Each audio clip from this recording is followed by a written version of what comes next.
तर मला धक्का प्रूफ झाल्यासारखं वाटतंय असं मिश्किल विधान उद्धव ठाकरेंनी केलंय। काही दिवसांपूर्वीच कोकणातील शिलेदार राजन साळवी यांनी उद्धव ठाकरेंची साथ सोडली, शिंदेंच्या शिवसेनेत प्रवेश केला आणि त्यानंतर कोकणातील अनेक कार्यकर्ते आणि पदाधिकारी उद्धव ठाकरेंना सोडून गेले। शिवसेना पक्षातील अनेक नेते सातत्यानं पक्षाला रामराम ठोकून जात असताना उद्धव ठाकरेंना धक्क्यावर धक्के बसतायत आणि अशाच धक्क्यांमुळे मी आता धक्का प्रूफ झालोय असं मिश्किल वक्तव्य उद्धव ठाकरेंनी केलंय।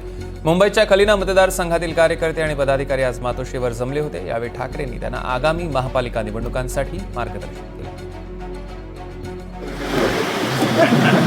कारण जपानमध्ये तुम्हाला कल्पना असेल काय वेगळेपण आहे जपानमध्ये माहिती तुम्हाला। असं म्हणतात की जपानमध्ये एखाद्या दिवशी लोकांचा धक्का बसला नाही तर लोक आश्चर्य व्यक्त करतात।